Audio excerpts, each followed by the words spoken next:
And today I want to talk to you about one of my favorite ADHD tools, the TimeTimer. If you've ever spent any time with somebody who has ADHD, you know that we struggle with transition. That if I'm really busy and caught up with what's going on over here in A, I struggle with having to get over here to B. Since people that have ADHD really have a hard time grasping time, giving them a 10-minute warning does nothing. What'll happen is they will stay intent and focused on what they are doing. And then when the time is up, when it's time to move on, there's going to be a lot of frustration, a lot of kicking and screaming, and a lot of disappointment because they did not have that time to process the transition.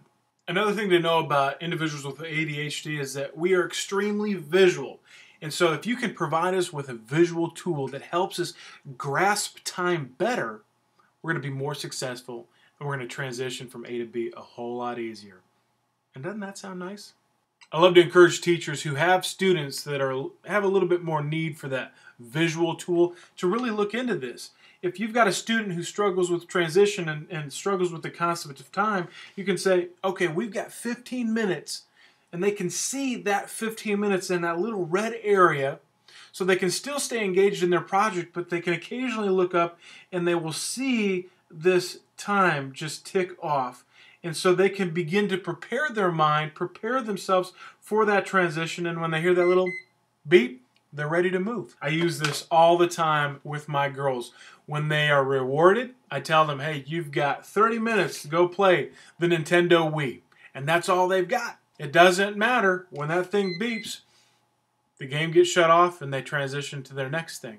If the girls are in trouble and they need to sit in timeout for, I never put them in time. Sometimes I want to put them in timeout for that long. But how many times have you sat them down and as soon as you leave the room, they're asking, am I done yet? Am I done yet? Can I get out now? I learned my lesson. Am I done yet? My girls know that when this thing is set, they are going to sit there for that amount of time and they can watch that time tick off. And they know when it beeps, timeout is done. They can come out and they can re-engage with the rest of the family.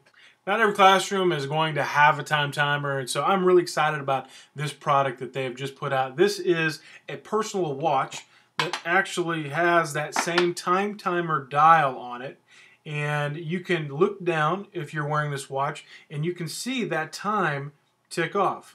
One thing that I really love about this is that this doesn't just beep, it also vibrates. It also works as a clock, it also has an alarm, but the greatest thing about this watch is the actual time timer device. As I said before, this to me is one of the greatest ADHD tools that you can use in helping you transition from A to B to C to D. And this thing right here, this little time timer has helped me to become more productive and more successful. So if you want to, I encourage you to check out the TimeTimer at TimeTimer.com. Hey, this is Ben Glenn encouraging you, as always, keep moving forward. God bless.